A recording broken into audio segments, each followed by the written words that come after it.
Бул деле акырында Остановкага айдап келгенде эң алдына барып токтобойсуңарбы? Анан экинчиңер келгенде дагы учуна токтоп албай, анын аркасына барып токтобойсуңарбы? Артка место таштагыла да. Билесиңер, что 3-5 мүнөттөн кийин экинчи автобус келет, үчүнчү автобус келет. Анан маңырайы отуруп алып баягы жерде 5 мүнөт отурасыңар, бүт пробка аркаңардын баары. Мен да далай ошондой акыбалда калдым. Силердин аркаңарда турдум машина менен. Мен ошон үчүн айтып атам силерге. Турдум качан жылар экен деп. 10 мүнөт убакытты алып коет экенсиңер. Анан пробка деп анан ыйлайсыңар анан шаар ичинде. Бүт пробканын баарын ошо силер кылып атпайсыңар. О, ну да, это я. Как я докатился до жизни такой? Аялдамага токтобой салып кетет. Аялдамага келбей, тияка салып кетет.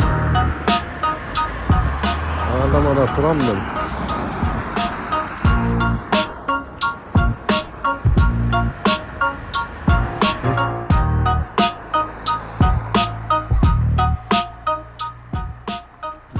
Автобус.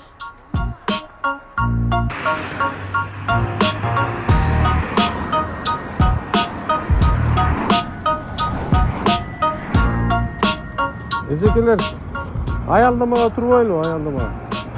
Аялдама тияктабыз, автобустарга тыгын жаратабыз. Байке, эже аялдамага туралчы тияка, бияка турбаңыздар. Бияка токтооңуз болбойт биз. Может автобус токтойт, аркасынан деген машиналар келип тыгын болуп атат. Аялдамага турсаңыздар.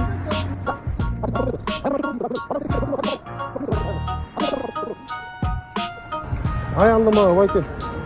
Аялдаманы токтоп көндүрүн.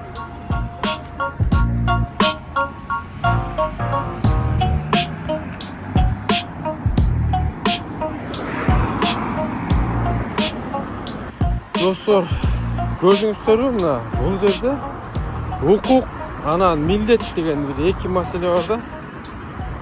Демейде биз жакшы жашаганга укуктуубуз деп эле төш каккылап эле анан мэрияга, өкмөткө барып президент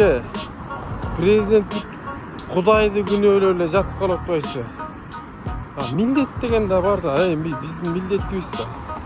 Эрежени жазып бердиби, мыйзамды жазып бердиби? Ал биздин милдетибиз эрежени аткаруу. Ушундай маселелерде эл өзүбүз тиги жерде турабыз, анан мына автобустар туура эмес токтоп, баламды сүзүп кетти. Биздин шаар кооптуу деп ар кандай маселелерди көтөрүп атпайсызбы? Жоопкерчилик өзүбүздө негизи, ар бирибиздин өзүбүздө да. Ошол достор, жол эрежесин сактайлы. Жакшы жашайлы, жакшы. Жаркыратачы.